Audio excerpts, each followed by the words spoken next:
መደማመጥና መነጋገር የሚያቀናው ጎጆ የሚያጸናው ሀገር ለትውልድ የሚተርፍ በረከትን ማኖር ይችላል። እንግዲህ የምክክር ጉባኤም ከተጀመረ 21 ቀናት ተቆጥረዋል። በእነዚህ ቀናት ውስጥ የተካሄዱ የነበረው ሂደት አሁን ላይም ያሉ አዳዲስ ጉዳዮች ምን እንደሆኑ ባልደረባችን በረከት ተካልኝ ተጨማሪ መረጃዎች ሊነግረን በቀጥታ መስመራችን ላይ አግኝተነዋል። በረከት እንግዲህ ዋናው ጉባኤ በሚካሄድበት ስፍራ ነው ያለኸው። አጠቃላይ ዛሬ የደረሰበትን ምዕራፍ አመለወርቅ ለተመልካቾች መረጃ አድርሳለች።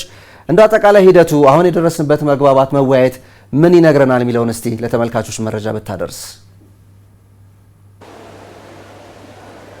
አመሰግናለሁ ኃይለ ኢየሱስ። አንተም እንዳነሳኸው ነው እንግዲህ የምንገኘው በዚህ ሀገራዊ ምክክር ጉባኤ እየተካሄደ በሚገኝበት በዚሁ መድረክ ላይ ነው የምንገኘው። እንግዲህ ሐምሌ 8 ጅማሮውን ሲያደርግ እንግዲህ የመንግስት ከፍተኛ የሥራ ኃላፊዎች ጠቅላይ ሚኒስትር ዶክተር አብይ አህመድ ጭምር በተገኙበት የተከፈተው ይህ መድረክ ዛሬ 21 ቀናቶች ተቆጥሮበታል። በእነዚህ 21 ቀናቶች ከ4000 የሚልቁ ኢትዮጵያውያን ኢትዮጵያን በመሰለ አካዋን ብዝሃነትን የአጀንዳም የሀሳብም እንዲሁም ከማህበረሰብና ከፖለቲካ ጭምር ሳይቀር ብዝሃነትን ያከበረው ይህ ጉባኤ መካሄድ ቀጥሏል። በእነዚህ ሂደቶች ውስጥ እንግዲህ አዳዲስ ልማድና ባህሎችንም ጭምር እየተመለከትን እንገኛለን። ከዚህ ቀደም በስፋት ሲነሳ እንደነበረው አንተም እንደምታውቀው ኃይለ ኢየሱስ በኢትዮጵያ የፖለቲካ ሂደት ውስጥ ወይም ደግሞ ምህዳርና አውድ ውስጥ በሰጥቶ መቀበል እንዲሁም ደግሞ ቁጭ ብሎ ከመነጋገር ጠረጴዛና ወንበር ስበው ከመነጋገር ይልቅ በጥይት ላንቃዎች የመነጋገር ጫካ ውስጥ አብዝቶ የመሄድ ፍላጎቶች በስፋት ይንጸባረቁበት የነበረ የፖለቲካ አውድ እንደነበረን ይታወቃል። ይህንን የመቀየር ሂደት ደግሞ ከ4 ዓመት አስቀድሞ እንግዲህ መጀመሩ ይታወቃል። ከ1200 በላይ ወረዳዎች በዚህ የሥራ ሂደት ውስጥ ተሳታፊ ነበሩ፣ ተመካክረዋል፣ ተነጋግረዋል።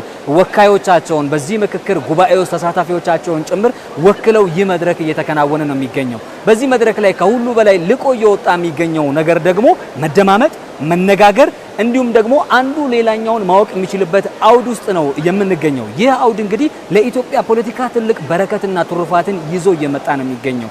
ከዚህ ቀደም ባለመነጋገራችን ባለመደማመጣችን እንዲህ አይነት መድረኮችን ባለማበጀታችን ምክንያት ብዙ ወጣቶች ከፖለቲካው መድረክ ይልቅ ብዙ ወጣቶች ወደ ጫካው ሲያዘነብሉ ሲጓዙ እንደነበር እናስታውሳለን። ዛሬ ግን ይህ ሁኔታ እየተቀየረ ይገኛል። ተዘዋውረን ያነጋገርናቸው በዚህ ምክክር ሂደት ውስጥም ተሳታፊ የነበሩ ከዚህ ቀደም በጫካ ውስጥም እንዲሁም ደግሞ በመደበኛው በሲቪል ፖለቲክስ ውስጥም ጭምር ተሳታፊ የነበሩ ሰዎች አነጋግሬ ነበርና ከነሱ ጋር በነበረኝ ቆይታ ሲያነሱልኝ የነበረው ይህ መድረክ ከዚህ ቀደም ኖሮ ቢሆን ኖሮ እኔ እድሜን በጫካ ውስጥ አላሳልፈም ነበር፣ ውድ የሆነውን የወጣትነት ጊዜዎችን ወይም ደግሞ ወቅቶችን በዛ አላሳልፈም ነበር የሚል ሀሳብ ጭምር የሰጡኝ ሰዎች አግኝቻለሁና ይህ መድረክ የከፈተው ለኢትዮጵያና ኢትዮጵያውያን መጻኢ እድልና በረከትን የሚያመጣ በሰጥቶ መቀበል መርህ ሀገር የሚያቀና መድረክ ጎጆ የሚያቀና ሀገርን የሚያጸና ስለመሆኑ ማድመጥ ችያለሁ። በዚህ መድረክ እየተነሱ ያሉ አጀንዳዎችም ይህንን ሀገር የማሻገር ትልምን በስፋት በውስጣቸው ሰንቀው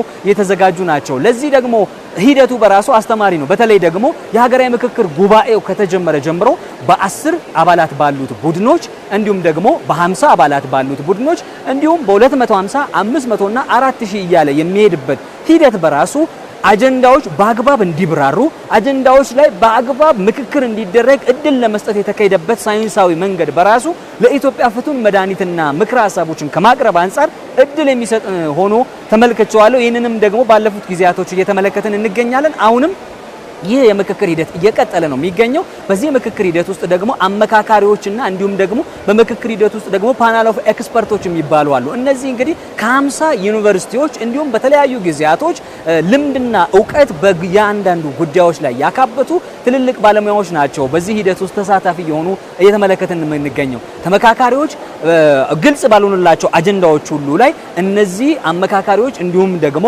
ፓናል ኦፍ ኤክስፐርቶች ወይም የባለሙያዎች ቡድን ደግሞ ተጨማሪ ማብራሪያዎችን ጭምር እየሰጠ ኢትዮጵያ ወደፊት የሚያስፈልጋትን በተለያዩ ጉዳዮች በተለያዩ አጀንዳዎች ላይ አስፈላጊና ጠቃሚ የሆኑ ሀሳቦችን ጭምር እያቀረቡ ለተመካካሪዎች ግልጽ እያደረጉ ነው የሚገኘው። ለማንኛውም ሀሳቤን ለማጠቃለል ያክል ኢትዮጵያ እንድትጸና እንዲሁም ደግሞ የጫካው ፖለቲካ ቀርቶ ሲቪል ፖለቲክስን የመለማመድ ባህላችን እንዲዳብር የኢትዮጵያ ሀገራዊ ምክክር ኮሚሽን ያሰናዳውና ላለፉት 4 ዓመታት የተካሄደው እንዲሁም በመጨረሻው ምዕራፍ ላይ ደግሞ ይህ ሀገራዊ ምክክር ጉባኤ ደግሞ እየተደረገበት ያለው አውድ መደማመጥ የበዛበት መነጋገር፣ መወያየትና በአስፈላጊ በሆኑ ጉዳዮቻችን ሁሉ ላይ ሀሳብ አለገደብ እየተንሸራሸረ መመልከት ችያለሁ። በእኔ በኩል አሁን ላይ ያሉኝ መረጃዎች እኚህን ይመስላሉ። ኃይለ ኢየሱስ ወደ አንተ ልመልስ። በረከት ተካልኝ ከልብ ነው የማመሰግነው።